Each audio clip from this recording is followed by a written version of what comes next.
तो आज सबसे पहले हम जिस खबर की बात करने जा रहे हैं वो खबर आने वाले वक्त में बेशक सुर्खियों में रहे, लेकिन आज विदेश मंत्रालय की ओर से जो जानकारी दी गई है वो हमारे लिए बहुत ज्यादा महत्वपूर्ण है। भारत कूटनीतिक तरीके से किस तरह से आगे बढ़ रहा है और हमारे पड़ोसी देशों का इसमें क्या रोल हो सकता है, हम कैसे चीन जैसे बड़े देश को सबक सिखा सकते हैं, क्योंकि चीन चालबाज है, ये सब हम जानते हैं। तो आइए, कुछ सवाल ऐसे हैं इस खबर के बारे में, उसके बाद विस्तार से वो खबर आपके सामने होगी। ये सवाल भी बहुत अहम है, आइए उनके बारे में जान लेते हैं। सबसे पहले हम बात करना चाहेंगे भारत की पड़ोसी देशों की रिश्तेदारी कैसी है, यानी कि रिश्ते कैसे और क्या सुधरेंगे। दूसरी बात यह कि नेपाल भारत के नजदीक क्या वाकई में आना चाहता है, नेपाल क्यों जाएंगे प्रधानमंत्री नरेंद्र मोदी, ये एक बड़ा सवाल है। और वहीं श्रीलंका को भारत से क्या आस हो सकती है, श्रीलंका के नए प्रधानमंत्री जो बने हैं भारत की नजदीकी क्या उनसे ज्यादा है, इन सवालों पर हम नजर जरूर दौड़ाएंगे। लेकिन सबसे पहले एक रिपोर्ट दिखाना बहुत जरूरी हो जाता है, उसके बारे में हम बातचीत अब करने जा रहे हैं। नेपाल और श्रीलंका के साथ भारत के रिश्ते कभी मीठे तो कभी खट्टे से रहे, लेकिन इस बार भारत के कूटनीतिक तरीके से चीन को खासकर सबक सिखाने के लिए अपनी प्लानिंग को अमली जामा पहनाने की तैयारी कर ली है। प्रधानमंत्री नरेंद्र मोदी 16 मई को नेपाल की यात्रा पर जा रहे हैं, जो बहुत अहम यात्रा है, जबकि श्रीलंका के अस्तित्व को बचाने के लिए श्रीलंका के नए प्रधानमंत्री का भारत से जरूर एक बड़ा सामना हो सकता है और यह पॉजिटिव सामना होगा। और आस भारत से बहुत ज्यादा श्रीलंका के नए प्रधानमंत्री की होगी, क्योंकि ड्रैगन ने श्रीलंका को कई बार डसा है। ऐसे में श्रीलंका का चीन से मोहभंग हुआ है, तो भारत की तरफ श्रीलंका की नजदीकी अब बढ़ने वाली है।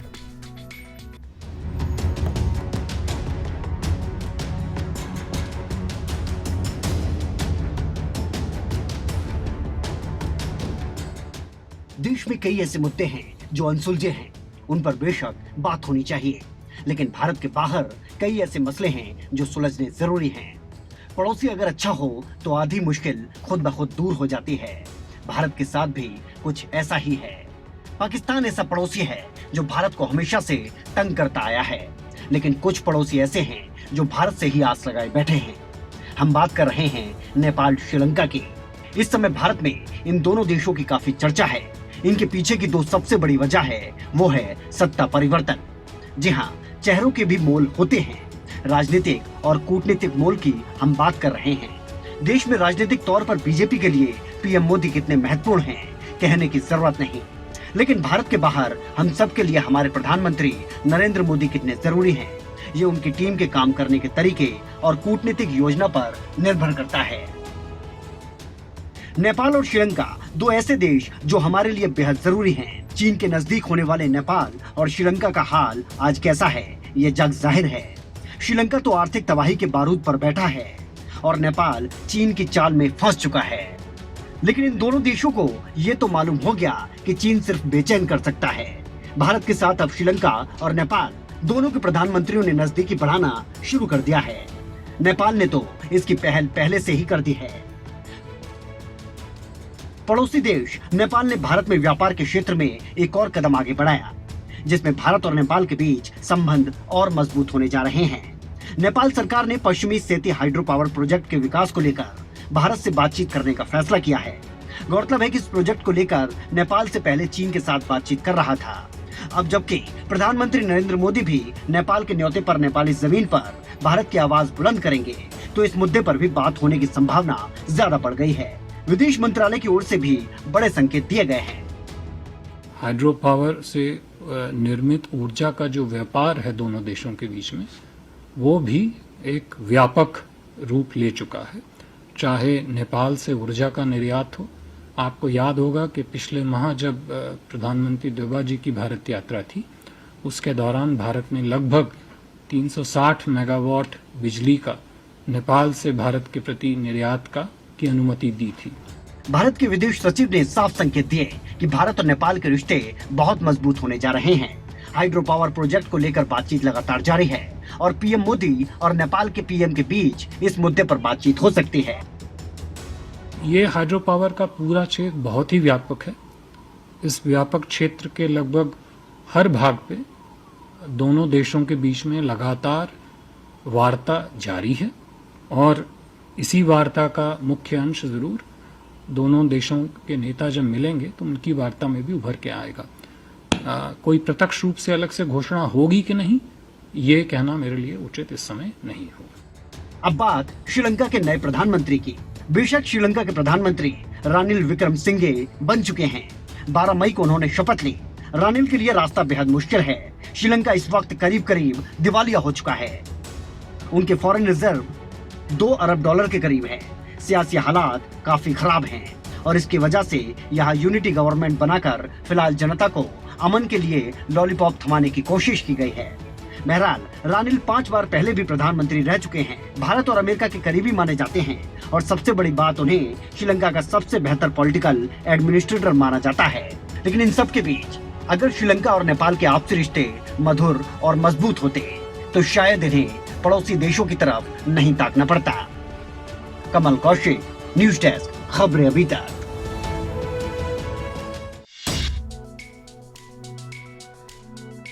आप ये समझने का प्रयास कीजिए कि भारत के लिए नेपाल और श्रीलंका क्यों ज्यादा महत्वपूर्ण है और क्या भारत नेपाल के रिश्ते मजबूत होने जा रहे हैं।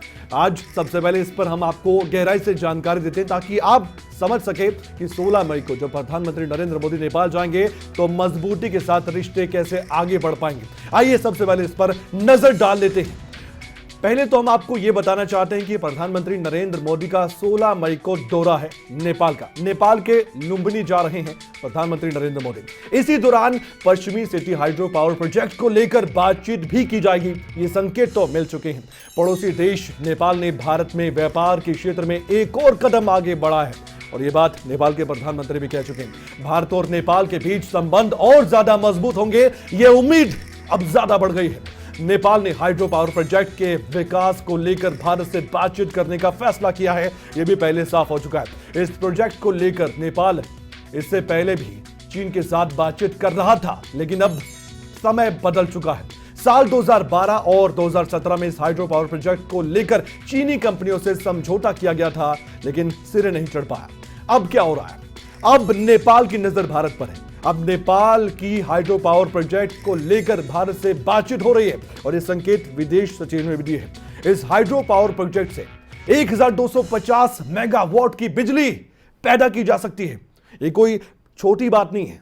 भारत नेपाल में चीनी कंपनियों की उत्पादित ऊर्जा खरीदने को लेकर तैयार बिल्कुल नहीं है और वहीं भारतीय डेवलपर्स की भागीदारी के लिए प्रधानमंत्री नरेंद्र मोदी से बातचीत भी होगी।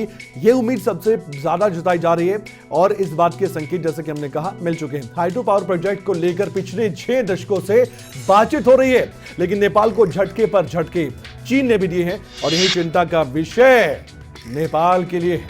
लेकिन और भी सवाल है आपके मन में कि हाइड्रो प्रोजेक्ट ये क्यों जरूरी है, ये क्या है हाइड्रो पावर प्रोजेक्ट, ये कब से चला रहा है। आइए इस पर भी नजर डालते हैं और आपको कुछ अहम जानकारियां भी अब हम देने जा रहे हैं इस हाइड्रो पावर प्रोजेक्ट को लेकर।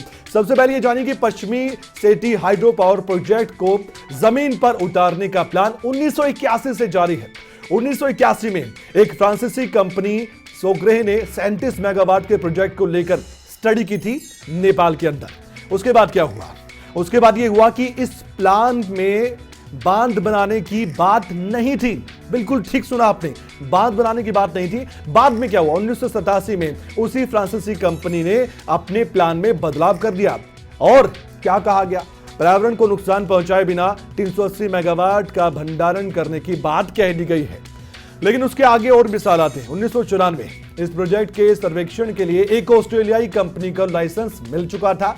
1997 में इस कंपनी को लाइसेंस दिया गया था। आप इस बात को समझने का प्रयास कीजिए कि कहां-कहां नेपाल घूमा है, लेकिन सिरे अब तक बात नहीं चढ़ पाई। इस प्रोजेक्ट के तहत 90% बिजली भारत को बेचने का इरादा नेपाल का था। बिल्कुल आपने ठीक सुना और आप जानते हैं कि बिजली का संकट गहराता भी जा रहा था। इतना सब कुछ होने के बाद भी प्रोजेक्ट पर काम शुरू नहीं हो पाया था और यह नेपाल की सबसे ज्यादा चिंता थी। चीनी कंपनियों ने निवेश करने की इच्छा जताई। चीनी कंपनियां हमेशा अड़ंगा अड़ाती हैं। 2009 की बात है, नेपाल के तत्कालीन प्रधानमंत्री माधव चीन के दौरे पर गए थे। उनको लगा था कि चीन जरूर उनका साथ देगा, लेकिन चीन ड्रैगन है, डसता रहता है। चीन से समझौते पर साइन हुए, बिल्कुल हुए थे, लेकिन चीनी फर्म ने इसमें नेपाली 15 अरब रुपए लगाने का फैसला कर दिया, यह आश्वासन दे दिया। बाद में क्या हुआ? बाद में इस कंपनी ने निवेश के लिए अनुकूल वातावरण नहीं होने का एक बड़ा कारण बता दिया। बताइए, ऐसे धोखे चीन नेपाल को दे रहा था, नेपाल फिर भी समझ नहीं रहा था। नेपाल सरकार ने लाइसेंस रद्द कर दिया, अब करे भी तो क्या करे जब सब कुछ मना कर दिया गया। अब साल 2017 भी आता है, 2017 में फिर दूसरी चीनी कंपनी ने इच्छा जाहिर की थी। 2018 में इस कंपनी ने भी भारी पुनर्वास लागत को कारण बताकर प्रोजेक्ट बीच में छोड़ दिया। यहां पर भी नेपाल को धोखा दे दिया गया। अब यही वजह थी कि नेपाल पश्चिमी सेती हाइड्रो पावर प्रोजेक्ट को लेकर भारत पर नजर गड़ाए हुए कि भारत साथ देगा, भारत कुछ कर पाएगा। लेकिन क्या वाकई में ऐसा होने वाला है, ये देखने वाली बात है। हमारी नजर 16 मई को रहने वाली है। लेकिन अब बात श्रीलंका की भी होनी चाहिए। बात उस श्रीलंका की जिसकी कठिनाई भरी कहानी पूरी दुनिया जानती है। आइए सबसे पहले कुछ जानकारी आपको हम दे देते हैं। ये जानकारी काफी अहम है। दरअसल श्रीलंका की जो हालत है वो बहुत ज्यादा बुरी इस समय है, ये आप भी जानते हैं। और जो नए प्रधानमंत्री रानिल, उनके लिए रास्ता बहुत ज्यादा मुश्किल लग रहा है। श्रीलंका इस वक्त करीब दिवालिया हो चुका है। श्रीलंका के फॉरेन रिजर्व $2 अरब के करीब रह गए हैं। $2 अरब कुछ भी नहीं होता है किसी देश के लिए। यानी कि श्रीलंका तो अब उस बारूद पर बैठा है जो बर्बादी का बारूद है, यानी बर्बाद होने वाला श्रीलंका। लेकिन सबसे ज्यादा बड़ी बात यह भी है कि श्रीलंका के जो नए प्रधानमंत्री बने हैं उनको भारत से आस क्या है और भारत की नजदीकी उनसे क्या है, यह भी जानना बेहद जरूरी हो जाती है। तो श्रीलंका क्या भारत के नजदीक आने वाला है, आइए ये भी जान देते हैं। पहले बात की जानिए कि महिंदा राजपक्षे चीन के ज्यादा करीब थे। जी हां, चीन के फैन थे। विक्रमासिंघे का झुकाव पहले भारत की तरफ ज्यादा था।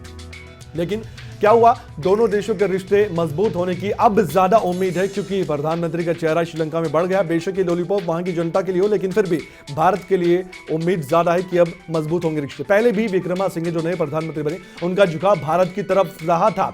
इतिहास पर नजर दौड़ाएंगे तो बहुत कुछ जानने को मिलेगा। कोलंबो एयरपोर्ट और हम्बनटोटा को लेकर चीन से भारत की तरफ डाइवर्ट हुए थे ये नए प्रधानमंत्री, लेकिन उससे पहले चीन की तरफ श्रीलंका डाइवर्ट था। विक्रमासिंघे ने राजपक्षे युद्ध का कुछ हद तक सफाया भी किया था। ये बड़ा एक ज्यादा एक्सपीरियंस उनमें था। महिंदा राजपक्षे के समय श्रीलंका पूरी तरह से चीन की तरफ ही था जो पिछले प्रधानमंत्री थे। विक्रमासिंघे के सत्ता में आने से अब भारत के लिए भी अच्छा होगा। अच्छा इसलिए होगा क्योंकि भारत के पड़ोसी देशों जैसे कि पाकिस्तान, अफगानिस्तान, नेपाल और श्रीलंका भी उनमें शामिल है। ये अनस्टेबल डेमोक्रेसी है, यानी यहाँ की कुछ भी हो सकता है, लेकिन भारत मजबूत है। और पड़ोसी देश नेपाल, भूटान, श्रीलंका अगर ये वाकई में भारत की तरफ आते हैं तो भारत की मजबूती होगी। लेकिन अंत में इस खबर के हम आपको बताना चाहते हैं कि श्रीलंका के नए पीएम विक्रमासिंघे रानिल है कौन, आइए जानते हैं उस बारे में भी।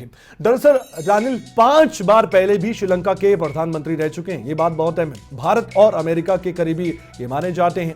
चीन से दूरी है इनकी। श्रीलंका का सबसे बेहतर पॉलिटिकल एडमिनिस्ट्रेटर इन्हें माना जाता है। एक बेहतर एडमिनिस्ट्रेटर ये कहलाए जाते हैं और इसलिए भारत को उम्मीद ज्यादा है कि ये रानिल कुछ तो करके दिखाएंगे और भारत से नजदीकी इनकी बढ़ेगी। आइए अब आपको ये भी हम बताना चाहते हैं कि कुल मिलाकर इस पूरे मामले में भारत कहां खड़ा है। भारत नेपाल और श्रीलंका को लेकर जिस उम्मीद के साथ खड़ा है वो उम्मीद है रिश्ते की बुनियाद की। भारत कभी धोखा नहीं देता है, लेकिन ये बात श्रीलंका और नेपाल को भी जरूर समझनी चाहिए।